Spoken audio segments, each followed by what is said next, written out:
Olha, menina, tu não te afasta de mim enquanto eu estiver no sinal. Fica sentada aqui. Toma, brinca com isso.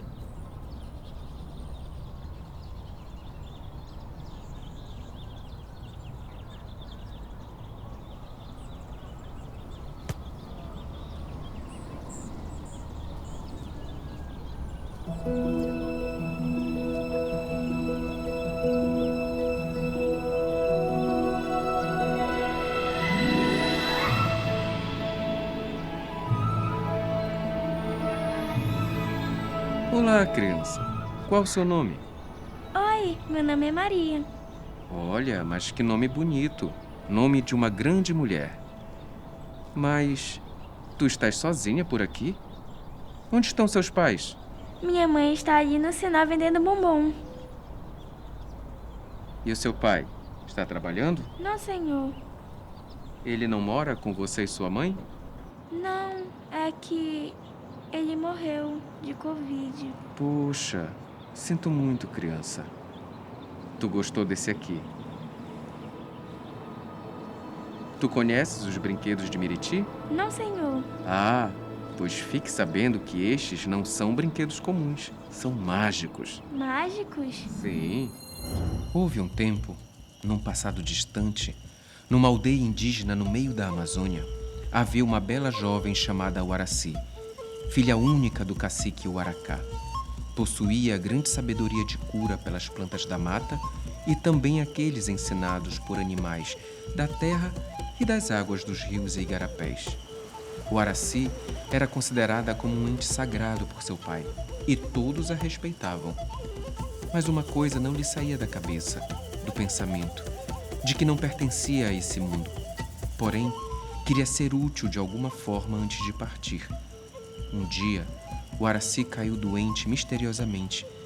Definhava a cada dia, até que uma noite de lua veio a morrer na beira do rio.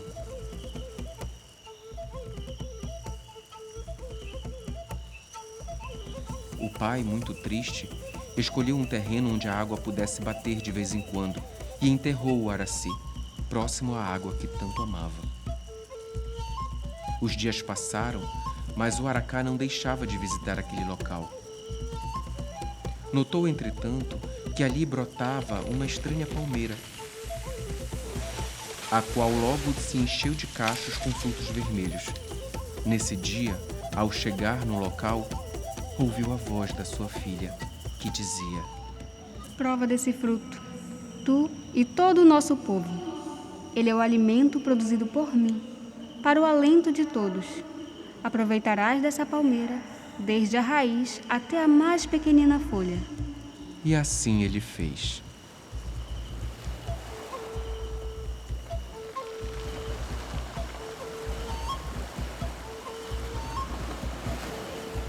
Com o tempo, deram o nome de miritizeiro àquela palmeira prodigiosa, e para o fruto tão gostoso, o nome de buriti. E o Uaraci foi considerada como semelhante à mãe das frutas. Eras, eu nunca tinha ouvido essa história. É muito bonita. Todas as histórias com indígenas são bonitas como essa? Ah, quem dera, minha pequenina, quem dera fossem, quem dera. Por muitas gerações, vem lutando por sua sobrevivência e até mesmo pela nossa.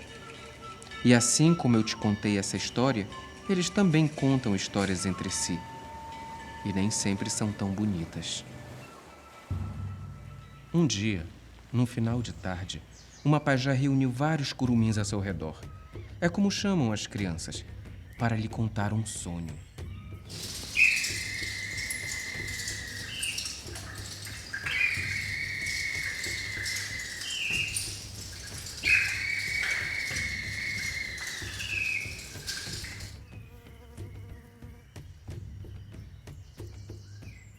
Tive uma noite de muita agonia.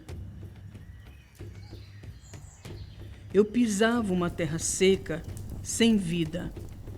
Vi animais agonizando ao meu redor. O rio fedia lama e sangue. De repente, tudo começou a tremer e ficava mais forte. Então, olhei para cima e vi homens estranhos, sem cor, grandes como gigantes,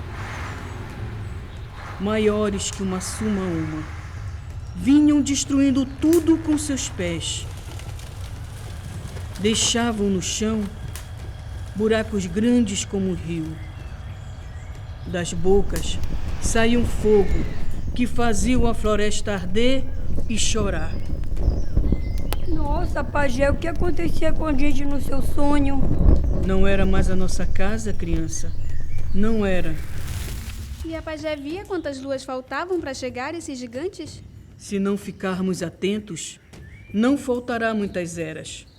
Vocês precisarão lutar como os grandes guerreiros das eras passadas. Reverencie o sagrado, pois para os gigantes sem cor, o sagrado é a destruição.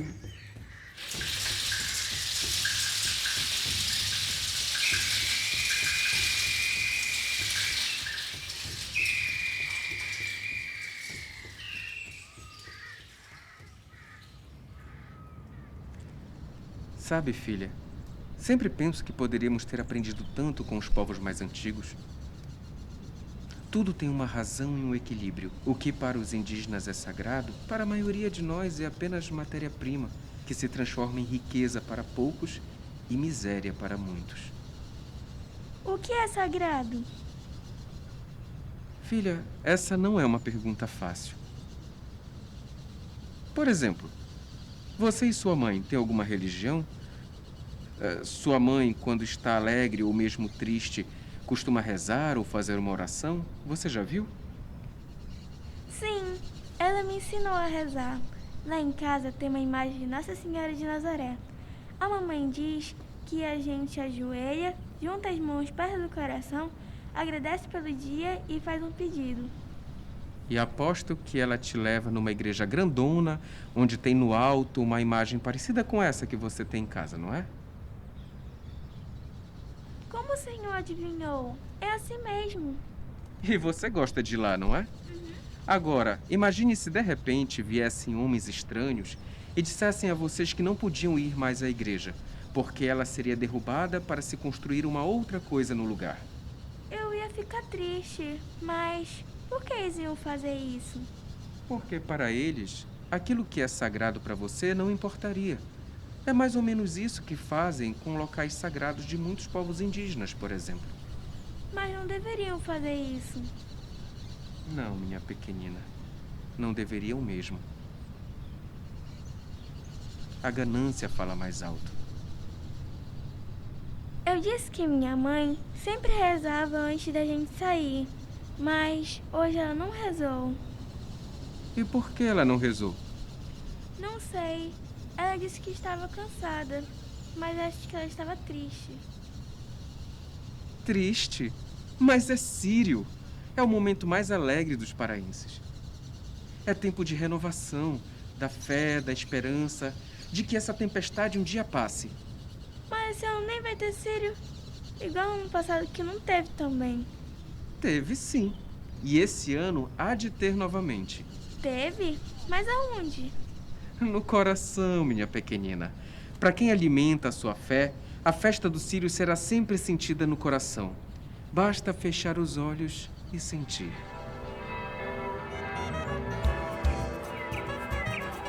Ô, Gessiane, vambora, moleque, acorda! Eras, mãe, ainda tá de noite. Ih, de noite que nada. Já vai dar 5 horas e tem muita coisa para fazer. E eu vou ter que ir lá embaixo comprar mais tucupi, que teu pai disse que a tua tia Gorete tá vindo. Mas ela não falou que não vinha? Disse, isso é só pra minha porrinha. Ela não vinha, mas agora ela vem. E eu tenho que comprar mais tucupi. E tu, bonitinha, Separa a louça de visita e vai logo lavando. E não passa palha de aço na minha louça pra não arranhar. Ah, mãe, mas tá muito cedo. Por que a senhora não chama Jadielso também? Só eu que vou arrumar, é? Bem lembrado. Ei, Jadielso, levanta, pequeno. Vai varrer o quintal e depois coloca a mesa lá fora. E fica botando lenha no fogo da maniçoba que tá quase pronta. Eras, mãe, tá muito cedo. Já tá é tarde. Cuida logo. E Gessiane, faz logo um café e depois vai na casa da comadre Noca pegar um pouco de sal grosso para fazer uma salmoura pros pés do teu pai. O papai vai na corda de novo? Tu sabe que todo ano ele vai na corda, um desperdício de promessa. Por causa de Pai Sandu. Antes era para ser campeão, depois era para subir, eu não sei para onde. Agora é para não cair, não sei de onde. Desse jeito ele não vai parar de ir na corda, é nunca. Ei, Jadielso, olha que eu não vou chamar mais. Eu vou já pegar um galho de goiabeira no instante tu te levanta. Eras, a mãe tudo quer bater. Ah, tu te levanta? Eu tô indo e não devo demorar. Vambora, minha gente, se aligera. E não vão se perder de mim, que eu não vou saber achar ninguém disposto. Vambora, minha velha, passa na frente, senão a gente não chega hoje na casa da Mundica. Olha, Antônio, tu não me apressa. Te acho de homem mais agoniado. Cadê a Janete? Fica de olho nessa pequena que ela é meio voada. Pra se perder aqui é 2 tempos. Ai, vó, tô aqui, mas que coisa. Ainda tem que ficar segurando esse pato velho que tá deixando a minha roupa novinha com catinga de pato. Olha, tu não me responde, sua moleca, que eu te sento uma custa de mão nessa tua cara. E que é de Rosivaldo? Ficou tirando a farinha lá no barco. Ó, lá e vem. Eras, vô. Esse povo de Belém não tem onde vende farinha, não? A gente tem que trazer meia saca no lombo. Não reclama, eu já tô sem jeito de trazer só este pato, este punhado de farinha. Punhado não, meia saca. Olha, tu não responde pro teu avô. Deixa, velha. Ele tá doidinho que eu quero estar bem no lombo dele. Responde pra te ver se o pau não te acha. Tu é vergonhosa de chegar só com isso. Eu bem que queria trazer uma dúzia de coco do graúdo e pelo menos 3 galinhas caipira, daquelas criadas por ruta. Mas o que foi, pequeno? O pato cagou em mim. Mas segura o troço desse pato direito. Acorde, Antônio, que esse pato se escapuliu. Mas eu não posso correr. Ai, minha hérnia. Rosivaldo, larga esta farinha aí e corre atrás deste pato.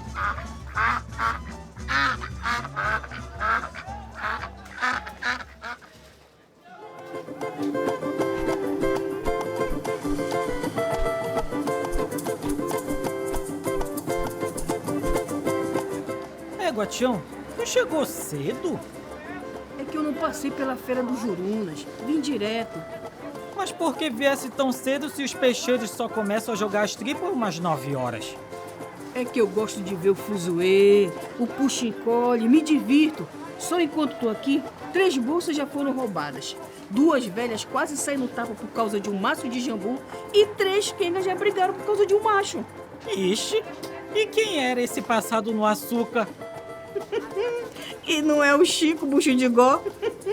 Aquele ajudante lá da estiva. Eita! E por que já tinham 3 brigando pelaquela lindeza já? A cara é um fenemê! É que ontem foi dia de pagamento. Ah, tá explicado então. Pois é, tu sabe o que o faz me rir? Deixa qualquer filhote de mucura parecendo um galã de cinema. Ih, olha lá! Começaram a jogar as tribas de peixe fora. Vambora que acaba rápido! A tua mãe! Olha lá, que agora que começou a melhor parte. Briga de papudinho. O que já? Por quê? Chuta os ovos dele. Parece 2 calangos no sol quente. Ei, Tião, a gente vai sobrar nas tripas! Vem então, seu chifrudo! Chifrudo? chifrudo eu não deixava. Ei, Zé, tripa tem toda hora, em qualquer feira. Eu venho no Veropa, é mais pelas sacanagem, mano.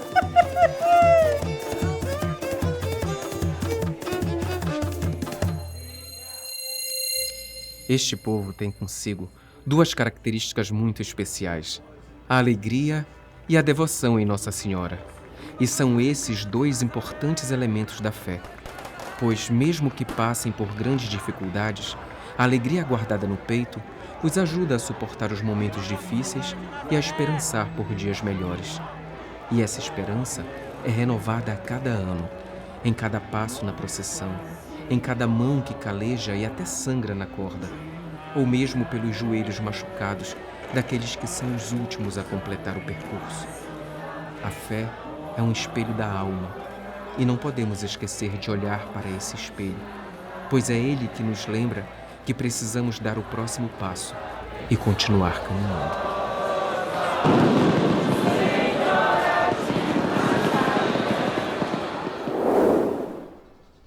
Se eu tivesse dinheiro, comprava um brinquedo de Milite mágico.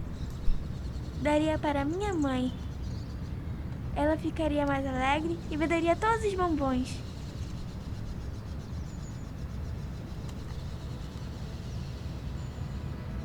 Tome, dê esse de presente à sua mãe.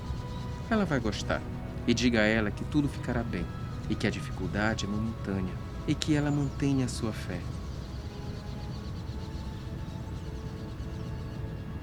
Tome, este é o seu.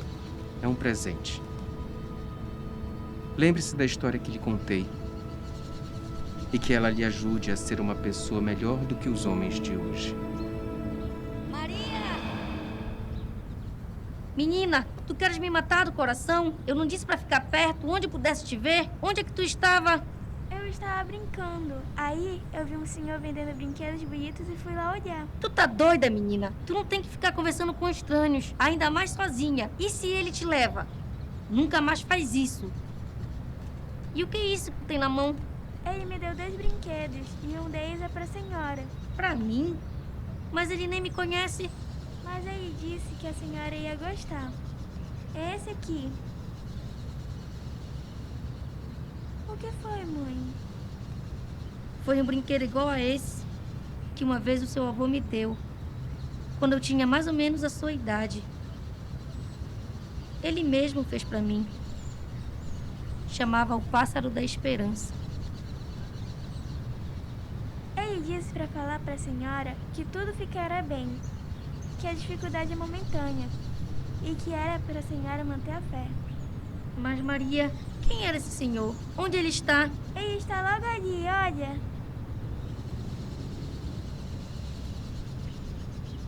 Ué, mas ele estava ali, mãe. Tudo bem, minha filha.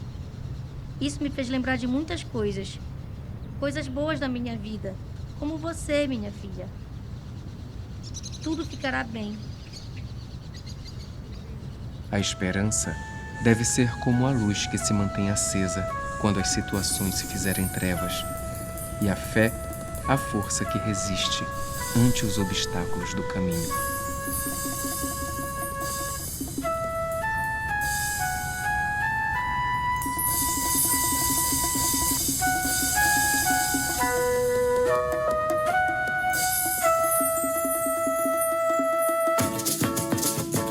Todo lírio mimoso, do mais suave perfume, que ao lado do santo esposo a castidade resume. Ó Virgem Mãe amorosa, fonte de amor e de fé, dai-nos a bênção bondosa, Senhora de Nazaré. Dai-nos a bênção bondosa, Senhora de Nazaré. De vossos olhos o pranto é como a gota de orvalho, e da beleza enche do gado.